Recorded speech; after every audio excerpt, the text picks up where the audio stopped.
Good evening, everyone. Welcome to Perry World House. I'm Marie Harf, the executive director here. I think most of you are alums of other programs we've had here, but for those of you who are new, Perry World House is the University of Pennsylvania's hub for global engagement. So welcome. We are so glad to have all of you with us this evening. Our work is structured around four pillars: security, democracy, climate change, and human rights and global justice. I am excited to introduce today's event, which opens a day-long conversation and workshop happening tomorrow at Perry World House on sanctions and corruption. Around the world, corruption props up dictators, energizes criminal organizations, diverts resources from economic development, and corrodes public trust. It is a multi-shaped phenomenon that crosses borders and that ultimately leaves millions of people around the world insecure and impoverished. It has become a weapon for authoritarian regimes from Russia to China to Iran, to name just a few, to achieve their objectives. Historically, fighting global corruption has been a concern of successive bipartisan U.S. administrations. Since last year, the Trump administration has made it less of a priority and, in fact, dismantled many of the programs that had been designed to fight corruption, kleptocracy, and bribery abroad. Our panel today will discuss a number of questions. What is the current state of global anti-corruption efforts? How does today's corruption affect global democracy? Do efforts to combat corruption like sanctions help? Or in some cases, do they exacerbate problems? And what steps should government and civil society take to push back on corrupt actors with or without the US in the lead? To answer these questions and many more, we have a distinguished panel of speakers joining us this evening. First is Professor Philip Nichols. He's the Joseph Kolodny Professor of Social Responsibility in Business and a Professor of Legal Studies and Business Ethics here at the University of Pennsylvania. His research and teaching generally deals with emerging economies, but for the last 30 years, he has specifically studied corruption and has worked with polities and organizations around the world to understand corruption and to develop strategies for its control. Casey Michel is the director of the Combating Kleptocracy program at the Human Rights Foundation. He has written multiple books on international corruption and foreign influence, including American Kleptocracy and Foreign Agents. His third book, United States of Oligarchy, will be published in August 2026. He is also currently sanctioned by the Russian regime for his work. Danny Shulkin is the Director of Democracy Initiatives at the Law and Policy Journal Just Security, based at the NYU School of Law.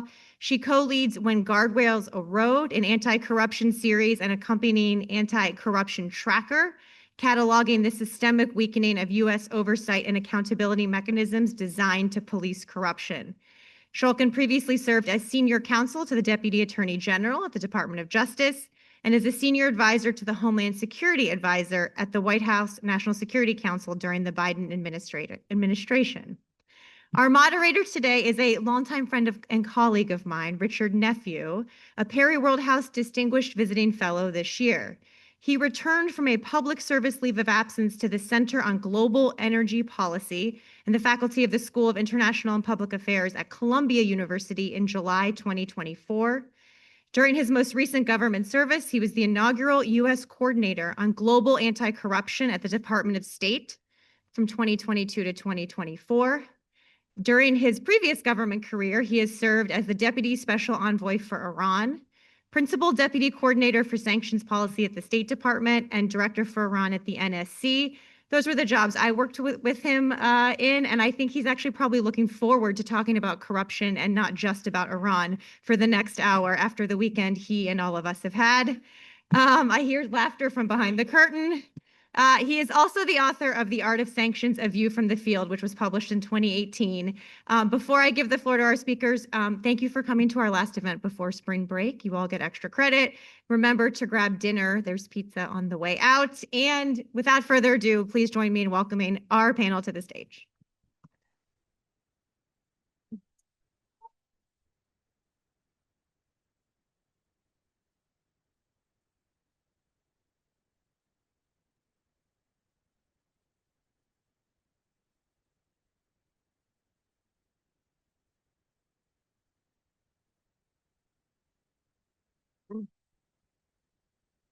Well, thank you very much for coming. I really appreciate it. I want to echo the warm appreciation for coming right before spring break as well. So I know that's got its own rhythms attached to it.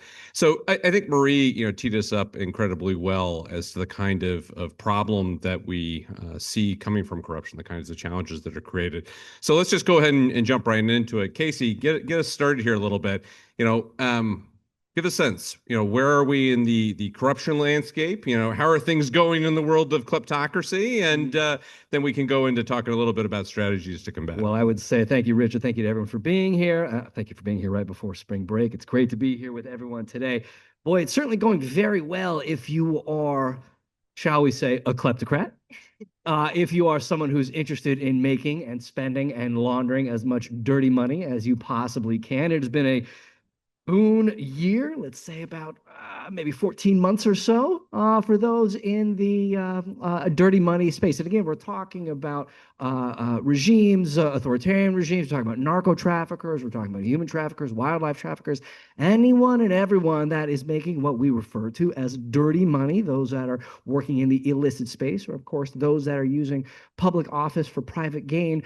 Boy, it has been a real growth period. And let's not forget about all of the generic white collar criminals in the United States as well, which Danny, I know we'll be talking a little bit more about later. But the world of international corruption, I mean, this touches everything, right? This touches uh, foreign policy for countries like the United States of America. It touches everything from sanctions policy to arms shipment. It touches everything from declarations of war or special military operations or whatever terminology you would like. It affects all manner of decision making, no longer just in those countries producing that corruption, but also in those countries that are the destinations for the proceeds of those corruption. And that had been previously leading the way in unearthing, investigating, and even prosecuting, which maybe they no longer are quite as much as they once did. But again, it's not just foreign policy, it's also domestic policy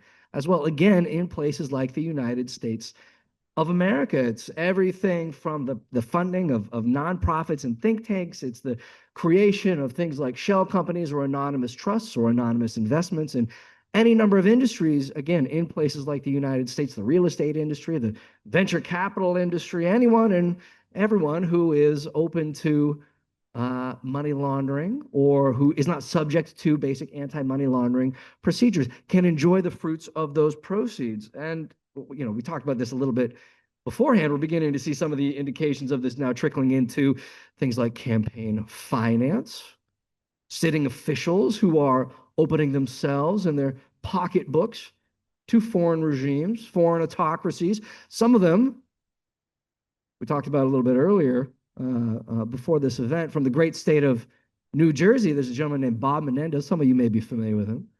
We got to look at his, we got to look at a lot of things regarding his life over the last few years. One of my favorites being his Google search history of, quote, how much is a gold bar worth? Because as we now know, he was accepting gold bars, literally from the regime in Egypt to do Cairo's bidding. Richard, we were emailing before this event. And again, we were talking before the event as well. There's going to be a lot of distressing, maybe even depressing things that we bring up today. I'm trying not to keep things too low, at least at the outset, although we'll see where the conversation. You're not successful. Oh, good. Well, look, but my tone is fun. That doesn't Thank you. count. Thank you to one of my very good friends back there who I'm definitely not paying to laugh at my jokes.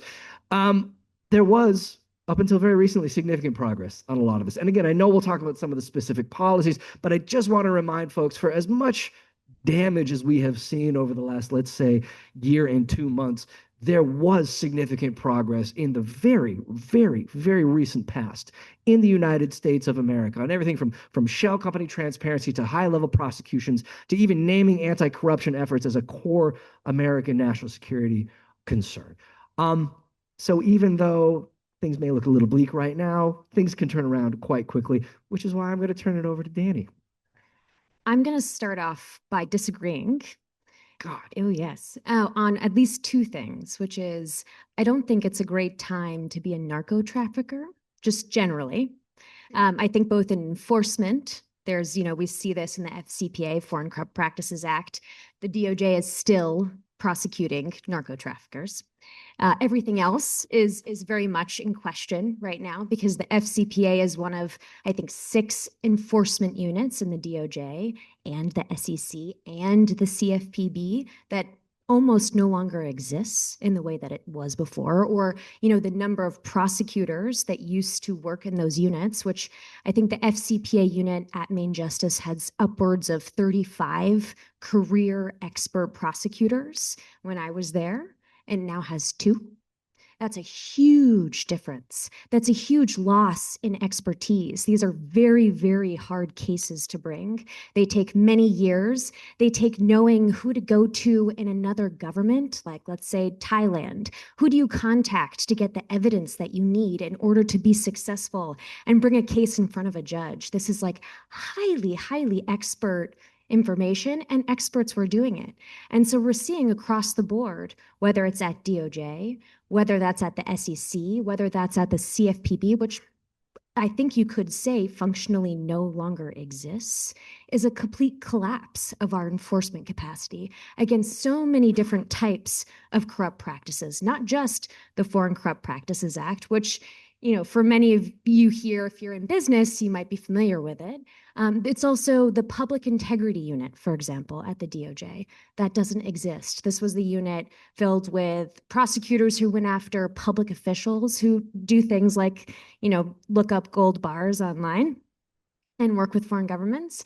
The specialized FBI unit, these are very experienced agents that worked on specifically public integrity crimes, no longer exists. So again, you're talking about serious experts with decades of expertise in bringing these cases, and they aren't in there. And I think the thing that again, this is my point too of disagreeing with you, is it's really hard to build that back. That's a serious lapse in career experts who have the ethics, and they could be making lots of money in the private sector. And frankly, they probably are now because they no longer exist within the government. And I think that is one of the hardest things to bring back. But I will end with one other silver lining. I think that we're still going after narco traffickers in all different types and ways. I think we're going after Medicare health fraud. That unit at the DOJ still exists. It's still going after cases. And there's probably others there too, but that's the one that's most visible. That's, overall a good thing unless it's politicized. And then I will say, just in terms of, again, silver linings, I think we are going to see, and we are already seeing, the international community trying to fill gaps. That's a good thing. And I think US states too. You see California, you see New York, for example, start to really iterate and innovate in terms of how can we actually step in and maybe prosecute some of these cases, bring new enforcement actions, though it's difficult. It's difficult. I'll pass it on. So Michelle had me convinced to become a narco trafficker, and then Danny took that away from me. The sudden up and down in my life has caused me to lose my voice. Otherwise, my tone would be as happy as Michelle. Picking up from where Danny left off, a question that was asked to me was, what happens to the global efforts regarding anti-corruption when the United States is no longer a leader? And that's an interesting question for me to hear, because as someone who mostly studies corruption outside of the United States, partially because my children live in the United States, I've never really thought of the United States as a leader. If you go back to the 1970s, the United States enacted the Foreign Corrupt Practices Act. And one of the 2 great myths about the Foreign Corrupt Practices Act is that the United States was the only country that did so. Sweden did also at exactly the same time. But, Swedes are cool. They don't run around going, we did too, we did too. So everyone kind of forgets that the United States was not alone even from the beginning. You look at the first global anti-corruption treaty, which was enacted by, or which was put into effect by the Organization of American States, Venezuela, a democratic Venezuela, Vista Venezuela, was the driving force behind that. The United States and Canada were actually the two last countries to sign on to that treaty. You look at the next big treaty, the OECD Anti-Corruption Convention. The United States was a participant, but the real drivers of that were Europe, Western Europe, which was looking at corruption in the neighboring East, and Japan, which had just suffered the recruit scandal and the LEP scandal, right? And yeah, the United States participated, but it wasn't the driving force. Look at what happened in '95, which many people think of this as a pivotal year in the global anti-corruption. Transparency International is a German NGO. Wolfenson's speech, the corruption is a cancer speech, was not at all at the instigation of the United States. And in fact, some people in the United States had slow your jets. But Wolfenson never listens to, well, anyone really, right? And we keep going from there. And so I don't look upon it as the United States has left a huge gap. It's left a gap. The one place the United States has completely been the leader is in prosecution. But even the Foreign Corrupt Practices Act is not considered the gold standard among international businesses now. That would be the UK Bribery Act. And I just proudly supervised a dissertation on corruption, in which my advisee pointed out that the number of prosecutions by the United States, although important, was not huge. That the really controlling effect of laws like the FCPA or the UK Bribery Act is in the kind of signaling and the shaping that responds to it. And that the last thing I'd like to observe with respect to the global reaction to the dearth of leadership by the United States is that if you travel around out there on the ground, like all of us have, last year, 2025, I managed to get to 6 of the 7 continents. I did not get to Antarctica because Antarctica, there's no corruption there. I went there. I've been there. Yeah. I've been there as a And I don't know about that. That's a fair point. That's a fair Those cruise ships, Those you know. penguins are nuts. But the everywhere I've gone, the people, the local people, the taxi drivers, the business people I've talked to, corruption is still front and center. You think about what went on in Bangladesh last year. A lot of that was driven by people's reaction to corruption. You look what's going on in Western Africa. These newer governments in the Sahel, there's a lot of questions about them, legitimate questions about them. But a lot of that change is being driven by young people's reaction to corruption, even in anywhere you go. And so the fact that the United States and some countries in Western Europe their attitudes towards corruption seem to be changing a substantial amount. I'm not sure that means the globe is no longer interested in these kinds of things. And the United States has never been the only leader. And so I'm relatively confident that the arc is still toward a global regime that controls. And as a silver lining, I will not be a narco trafficker. It's good. Well, that's good for all of us.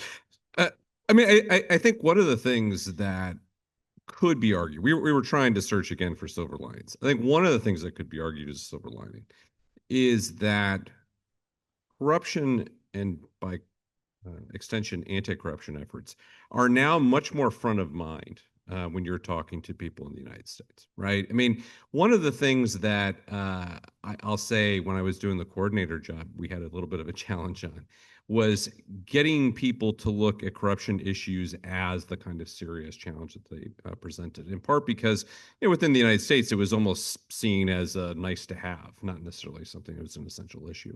And I think we tried to make the case about how essential it was. Now that case, rather unfortunately, is being made for us, right? Both in terms of domestic context, but I also say international context as well, right? Whether or not you're looking at Europe, you're looking at Africa, again, every continent's got these challenges here too. So I think the silver lining that comes from that is the awareness challenge is different than it once was. And that comes along with some benefits. But the problem with that is then on the solution side, you do always run into the apathy problem, right? Which is we're now aware that it's there, but what can we actually do about it? And I think part of that comes from a couple different angles. One of it is the ambiguities from a legal standpoint about what is corruption. And the Supreme Court, in my opinion, does not help that from U.S. enforcement side of things. But neither has the fact that there's this sense that in different parts of the world, these are common practices. And we should go ahead and just sort of accept the idea that these are things that are going to happen regardless. Another thing that is problematic is the weaponization of anti-corruption language, right?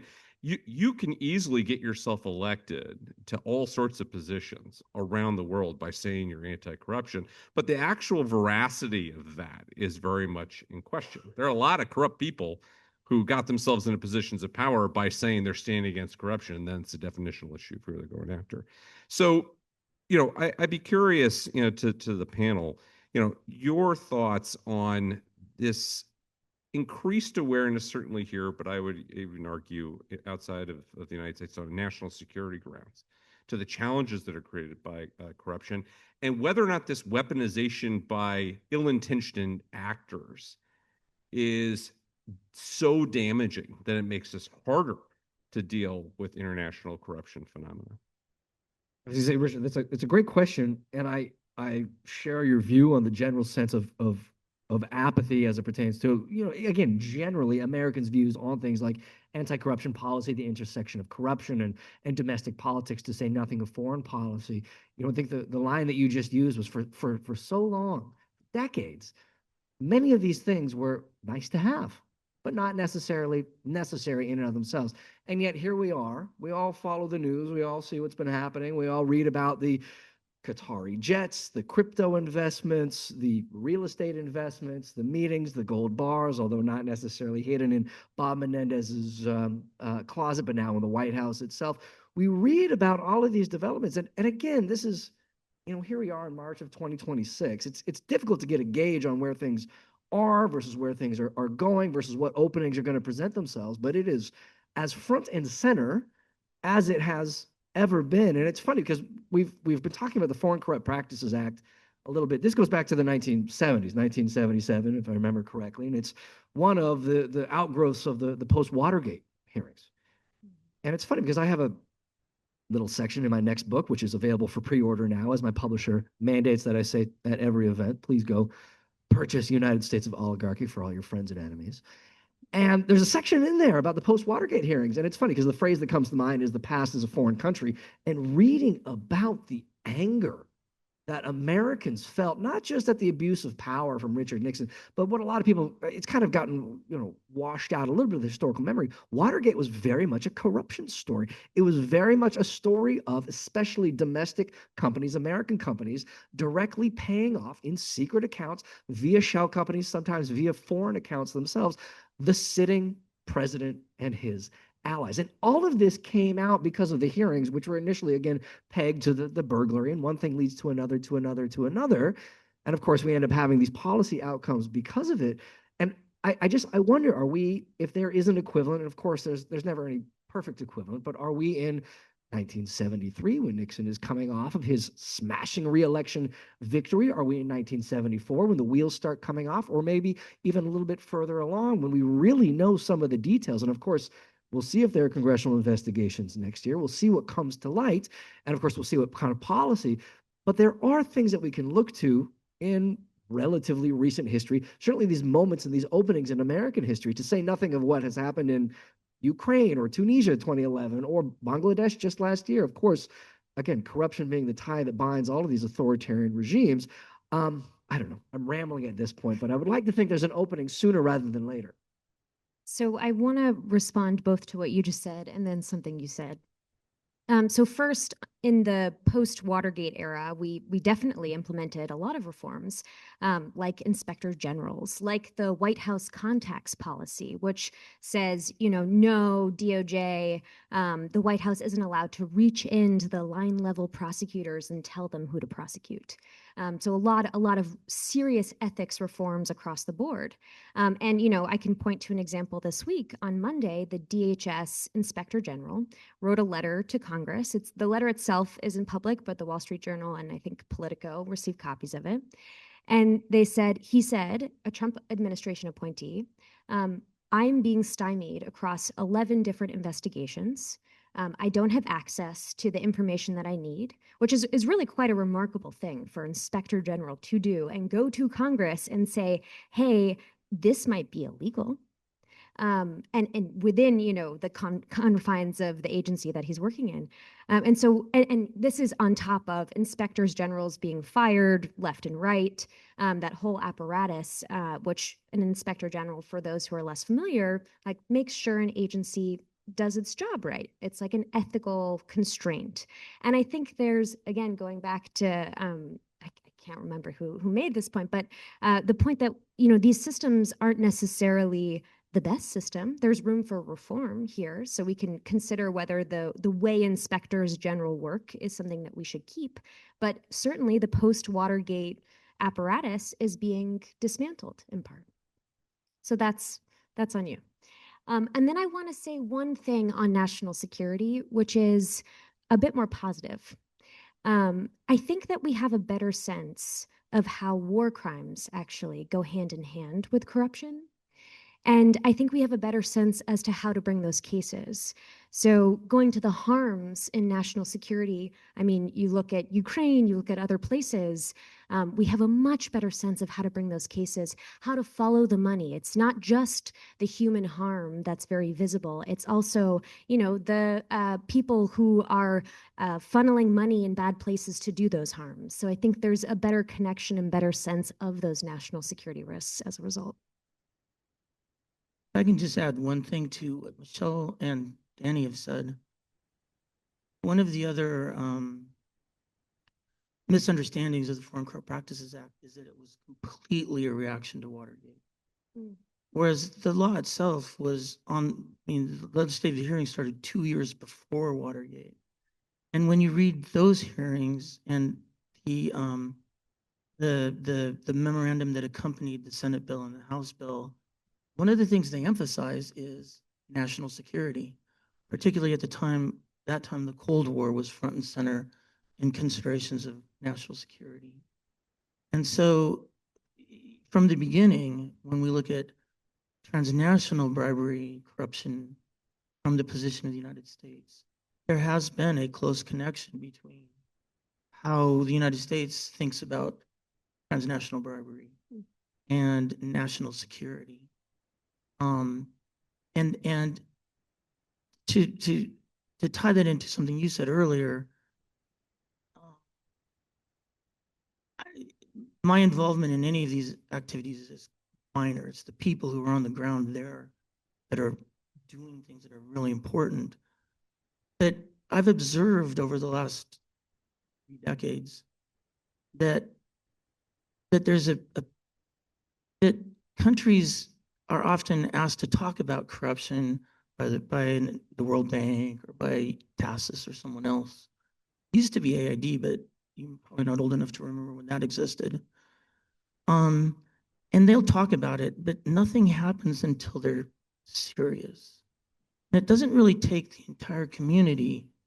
In market-oriented economies, if two of business, civil society, or government are serious, you start to get real traction.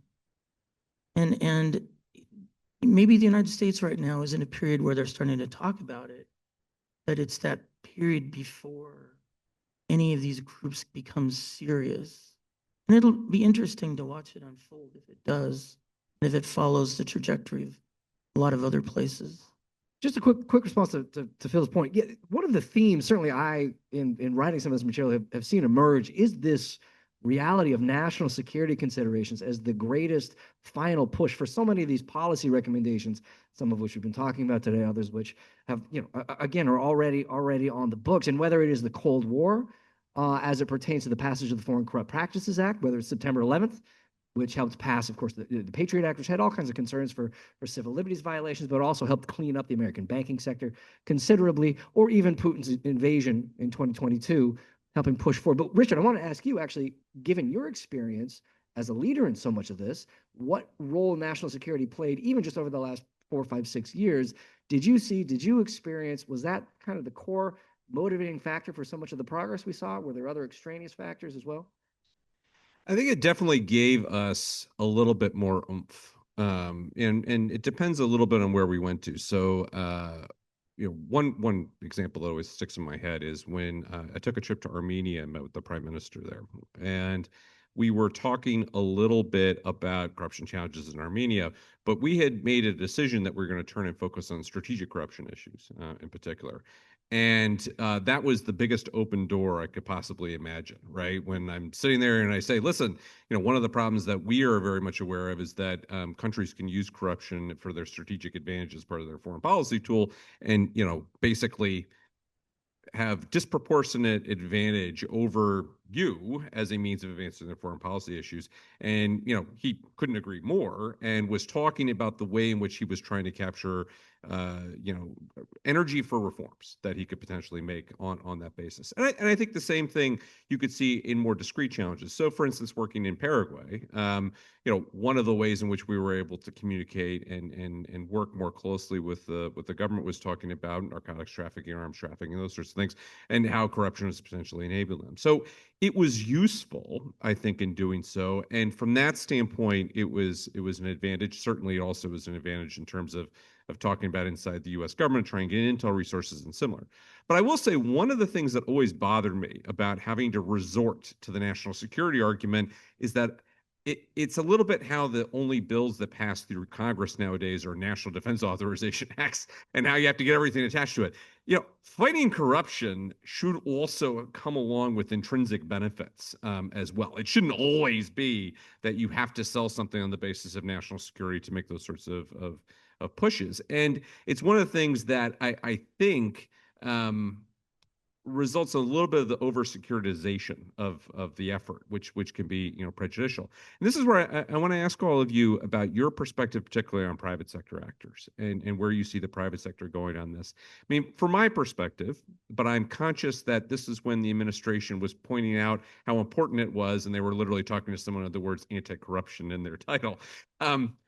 Private sector actors were always talking to me about how important it was to deal with corruption and confront corruption, how they found corruption to be a big challenge from a business perspective, and those sorts of things. Now, I don't think that's gone away, especially for established big businesses, but that might not be a universal viewpoint. And so, especially in the context of FCPA and its pause implementation, maybe less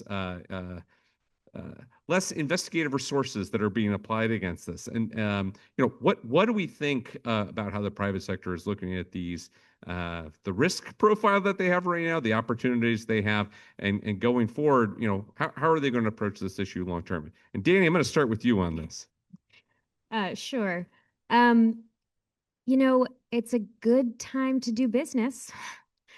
To your point, Casey.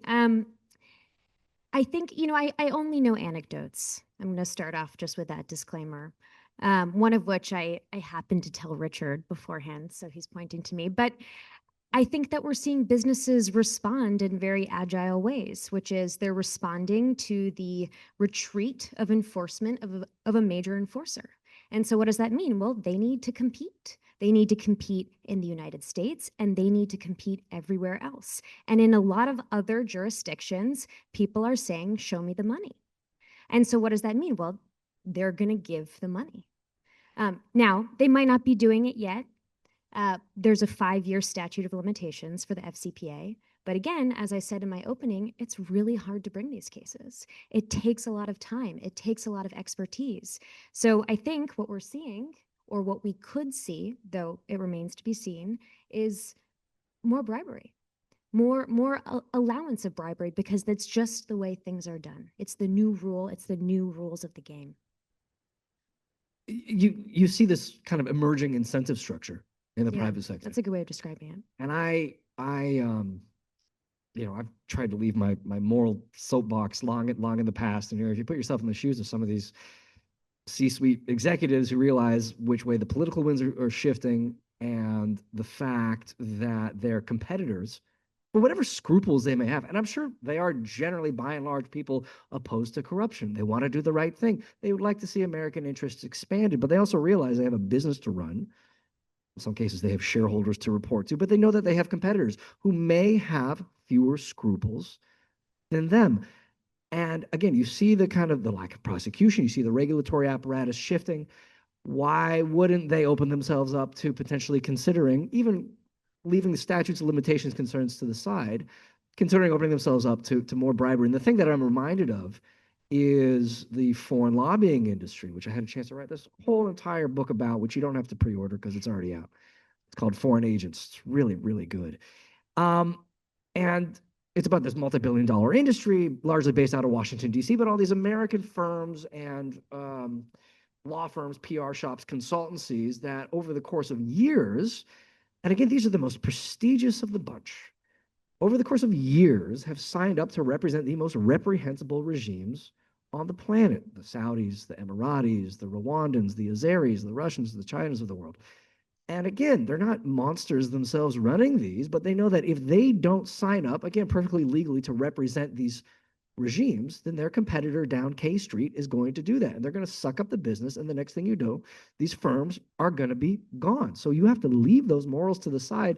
If you know you're not going to be prosecuted, if you know generally you're not committing any crimes, why wouldn't you? And again, just to echo Danny's great point, this is what I suspect we'll see moving forward in the private sector. Bill? Well, I'm at a disadvantage here because I teach in a business school. The Michel has very subtly hawked some of his books. I'm going to make a reference to instead an hour-long interview on National Public Radio, Get It While You Can, in which a charming but somewhat understated professor at a business school was asked a question very similar to this. My understanding of the business leaders in the United States, setting aside high-profile tech bros and some finance, is that for the most part, they're really unsure. And so it's not a matter of agility. It's a matter of, I don't know what the landscape is. But I do know that a hammer can come down on me really hard in this more centralized authoritarian, more centralized authority. I don't mean authoritarian, government. And so caution is the word of the day. And Jamie Dimon, who is in the finance industry, is probably the most vocal about this, but it's what I hear over and over and over again from business leaders in the United States. What I hear from business leaders outside of the United States is not bribery is the name of the game. It's that there are places where things happen that you don't want to engage in, and there are places where they don't. And most business leaders I talk to,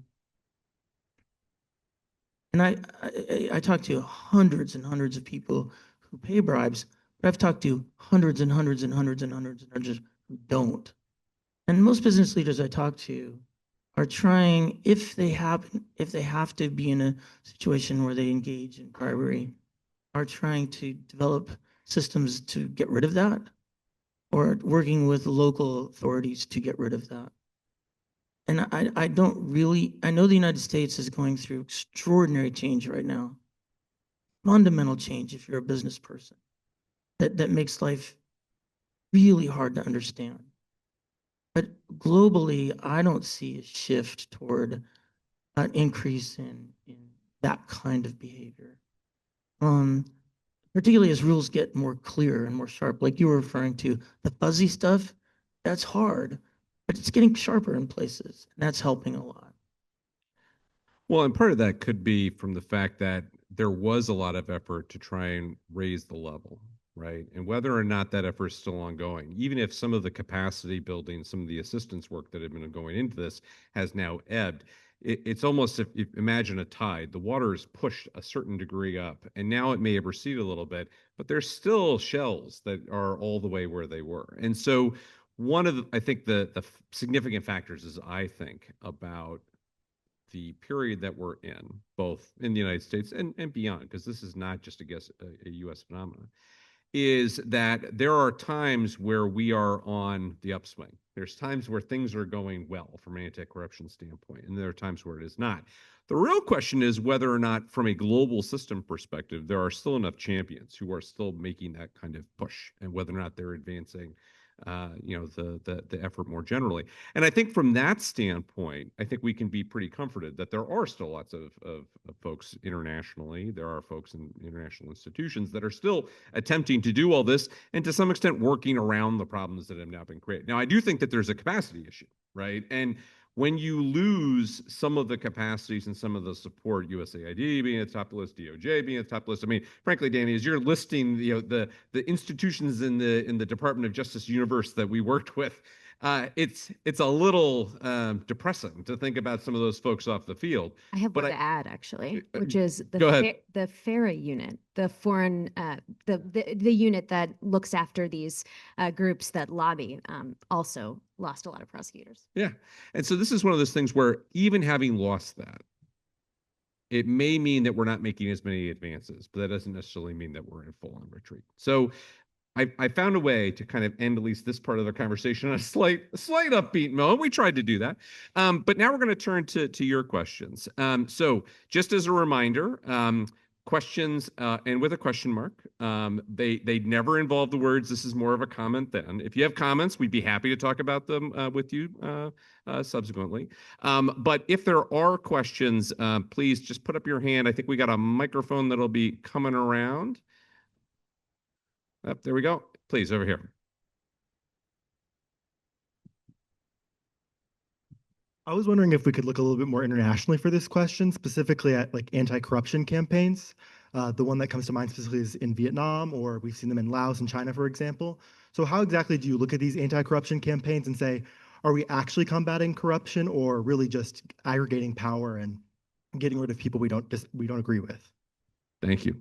Well, I was going to say, Rich, this goes back to your comment earlier about the weaponization of some of these campaigns. I think most spectacularly the Xi's campaign in Beijing, right? Because there's two things happening. I mean, it's both, right? It's both getting rid of corrupt networks and entrenching power in a centralizing figure. Part of these realities of authoritarian regimes in the 21st century is that almost to a man, each and every one of them has engaged in corrupt networks or corrupt behavior or corrupt action, therefore, or thereby giving leverage to those ruling figures if they ever want to bring the hammer down on them. This is, we see this most spectacularly in Russia, but this is kind of a typology that we see.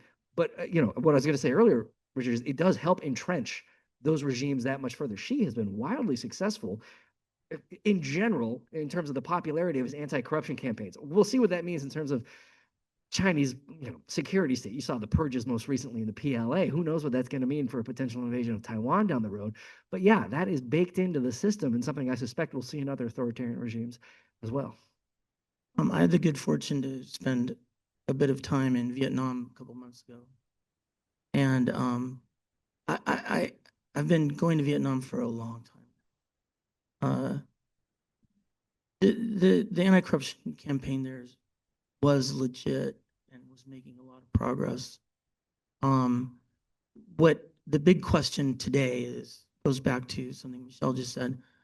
Michelle, Vietnam has experienced just in the last month the same kind of consolidation of power that she exhibited. We don't know what's going to happen to the anti-corruption campaign with the contraction of power, but we can say that there has been serious progress made. They haven't cured it by any stretch of the imagination.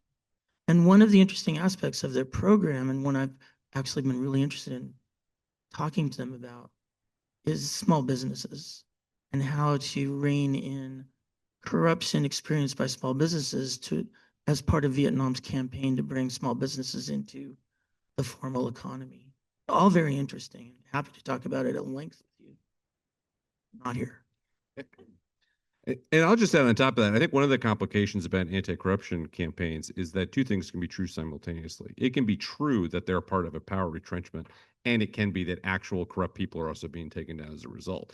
And so that makes it a little bit hard too, right? I mean, I don't particularly know whether or not the most recent general in the PLA was fired because he was legitimately corrupt or because he was a hindrance to President Xi. Wouldn't surprise me if both those things are true. And that is one of the damaging things about having political control of anti-corruption institutions, right? Because it lends itself to either perversion of those systems, abuse of those systems, or confusion. And then you can make the argument, well, he wasn't actually corrupt, he was just an enemy of Xi. So it is one of the challenges, I think, when we look around at some of these campaigns to believe whether or not they're legit, is they could both be legit and illegit all at once, and serving a couple different purposes. So additional questions? Please. I'd love to see you guys put a finer point on it. If each of you could name the 5 biggest kleptocrats, who are they? And one step further, if you could do it, what is the size of their grift? So I would love to get the top 5. I would love to get the top 5 list. Book. And it would be interesting to see So Next how Amazon much you reviewer. all agree. oh God, where to begin, where to end? I had the God, I love plugging my books. My first book was called American Kleptocracy. I'm sorry, I wasn't planning on doing this for all the books. You know, the State Department actually prohibited me from trying to sell one of my books. I had to have legal guidance about this. We may have had to have this discussion before it. No, please go ahead, Case. Advantages of working in the private sector. The prologue title, the chapter title for the prologue was too big to see, and I didn't come up with that. My editor came up with that because again, it's baked into the reality of modern transnational corruption, whether it's anonymous shell companies, anonymous trusts, anonymous investments, you name it. The point is the anonymity to make it impossible to track and actually calculate. Now, look, you put me on the spot, gun to my head. The top 5 kleptocrats of the world, in no particular order, are going to be Xi, Putin, MBS out of Saudi, MBZ out of UAE, and I don't know, who do we want to pick as a fifth? Kagame out of Rwanda, or I don't know, the Sultan of Brunei. I mean, like the list can not quite endless, but it can go on and on and on. And again, we're talking about billionaires. We're talking about billions and billions of dollars piling upward, pooling upward into the pockets of these ruling regimes, of these figures for their benefit, for their families, for their inner circles, with almost entirely the express purpose of those figures and forces remaining in power. And this is authoritarianism, autocracy 101 in the 21st century. And I'll just add on top of that, and then we'll go to another question. One of the other challenges when we're talking about kind of big government kleptocrats and oligarchs and leaders and similar is we tend to think about the dollar figure, you know, what's their bank account look like? One of the things that we tried to prioritize was non-monetary quid pro quo, right? Because that's also a corrupt practice. And so you can almost make an argument that some people aren't necessarily, you know, in your top 5 from a monetary perspective, but in their use of corrupt practices, the advantage they take as a result of that. You know, a certain gentleman from Hungary is starting to pop into my head as somebody who is in a position to leverage a lot of power inside of the EU and at the same time be able to set themselves up, at least thus far, in a pretty significant political posture. So there's different ways of also characterizing what kind of benefits people get from corruption. Other questions? And I'm also looking significantly at any student questions. I was admonished to make sure we've got good student questions. Any student questions? No? All right, we can have non-student questions. So there have been some proposals out there for the establishment of a global anti-corruption court, similar to the International Criminal Court, but with jurisdiction over corruption. Good idea, bad idea, worth pursuing, maybe not in the next 3 years, but at some point, or not? I think any effort to try to work together, build coalitions in this space is a net good thing. So we're starting from a place of probably good to get a bunch of people who want to work together, figure out how to do evidence better, for example. That is a hard thing. Figure out how, I mean, sometimes I think we don't think enough about, okay, well, our email system looks like this and their email system looks like this. Let's figure out a way to make it easier for everyone to use the same system. That's good. I think that as we see in the ICC context, may be difficult to actually implement things, may be difficult and possibly threatening to whoever these people are in this current moment. The sanctions that we're seeing are on ICC prosecutors at the moment. That's what the United States is doing. So there's real risk for the people who are doing it, but net good from just a basis of working together. Bill, I think of you as a student. So well done. I also want to thank you for bringing up the International Anti-Corruption Court, because the last 4 or 5 conferences I've been at, it just doesn't come up anymore. But a second best to what Danny's talking about would be more coordination among what Carney calls the middle countries. And they don't have the capacity that we've lost here in the United States, as Danny's well pointed out. But the reinvigorating some of that capacity might do some of the things that an international corruption court would possibly do. So I'm going to take the con on this. Somewhere Judge Wolf is probably grimacing angrily at a TV screen if he's tuned in. But my concern when I think about a international anti-corruption court is really threefold. One, I think the logistics of trying to set it up are immense, and I think the degree to which it will probably then only be configured to go after, frankly, sub-Saharan African country corrupt actors, it's never going to get any folks from Europe. It's not going to get folks from the United States, is to me hugely problematic from the standpoint of actually administering, fair international justice. And then the third problem I've got with it is the resources that it would take away from things that might be more effective. So candidly, if I were trying to structure an international response to this, it would involve a lot more information sharing along the model of my favorite, the International Anti-Corruption Coordination Center based in the UK. Sky, my former colleague at the State Department, is laughing because he knows I've got IACCC tattooed on my body. Because I'm such a big fan of the work that it does to bring together law enforcement folks and enforcement folks to try and share information and so forth.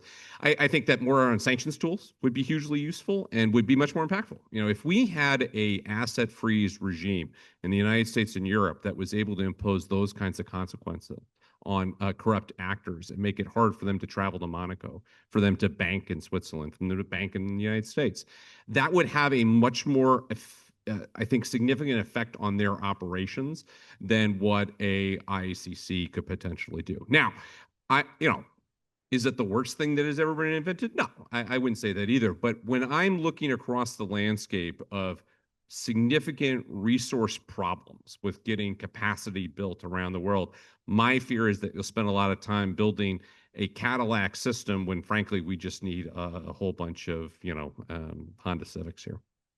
Other questions? How corrupt is our military? And if they're not corrupt now, will they evolve like in Russia? Anyone want to take that on? So I will take it on.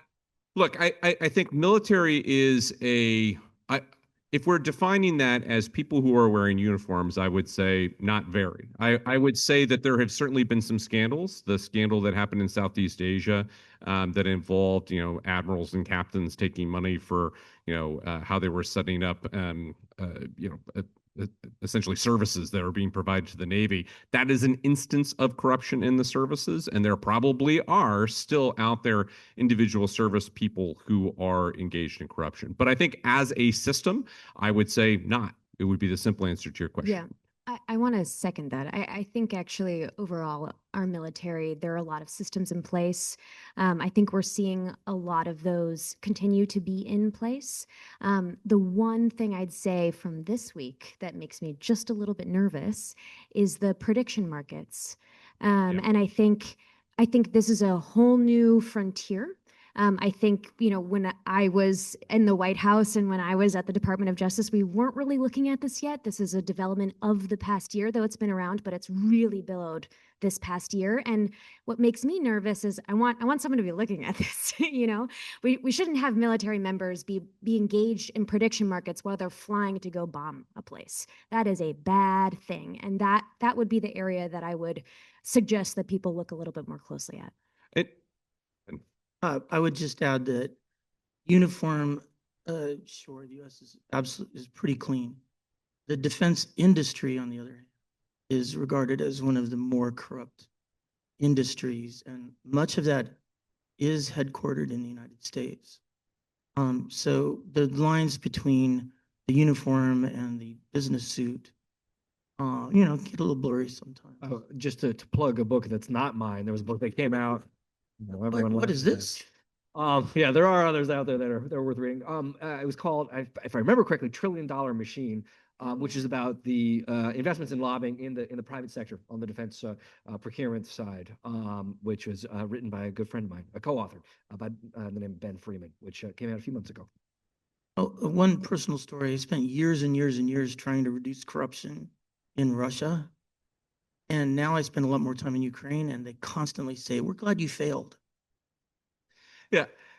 I mean, that's good. One additional element that I would just sort of say, again, because your question has got me thinking about this, and so does Danny's answer, especially when you're thinking about gambling and similar. I actually think a bigger problem that we have than the military, because again, I don't think that the military is corrupt on the whole, even if there may be individuals who are.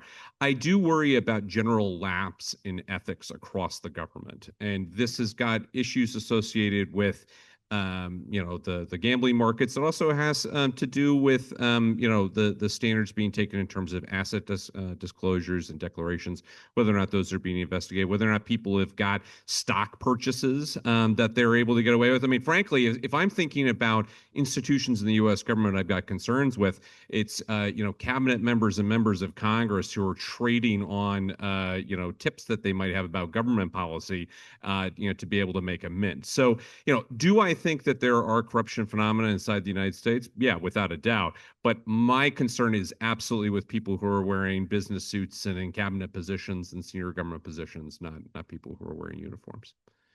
I think we've got time for one more question. I think it's you. Go for it.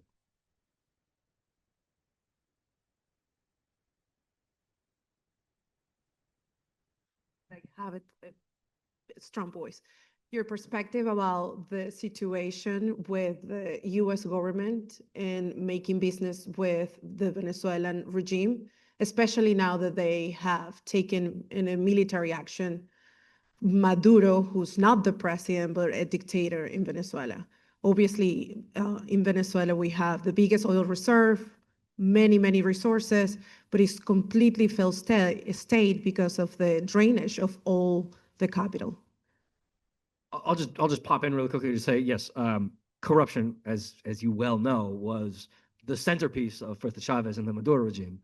Not just domestic corruption, but international, transnational corruption, much of which ended up coming into the United States of America. I'm thinking about Maduro's family. I'm thinking about some of the investments in places like Florida or places like Texas, where so much real estate, so many other investments also ended up. And of course, we only know a small piece of that. And to turn things back to the private sector, American oil companies, most especially Chevron, for years being the primary benefactor of extracting Venezuelan oil wealth. And we know much of that going back to the Maduro regime, keeping him in power, keeping that regime in power for years and years. Look, I live in New York City, so I'm not far from Maduro these days. I haven't seen him yet, but I know he's around when I'm writing my books. And yeah, it's great new neighbor. There are plenty of concern. Look, I think from the administration's point of view, it's been a wild success for them to see what has happened in Venezuela over the last 2 months. And I don't think anyone is happy or unhappy that Maduro is gone. The question, of course, is what comes next with now interim President Rodriguez. I don't know what her official. Yeah, right. The defense minister, all of them are still there. It's Maduro is the only one gone. And I haven't seen a single indication, correct me if I'm wrong, for the administration saying we're also going to focus on cracking down on some of the corruption that we have seen take place. And of course, we know it's been going on for years and years. So all I can say is, of course, this is a concern. It's been a concern for years. And as far as I can tell, it will continue to be a concern moving forward, although I don't know if the administration itself is concerned about that. So, oh, Dan. I'll add one minor point, which is it may come up in the prosecution of Maduro because some of the counts are on corruption. Will that make a big difference in the actual country? Probably not. But I think maybe some of the rhetoric around it might come up then. It'll take a long time though. So I was admonished that when my little clock that I'm watching goes to 0, I'm supposed to stop things. So I want to appreciate you all very much for the good questions that you gave us. A lot of food for thought. Really want to also appreciate our panel for joining us. So if you could all join me in thanking them.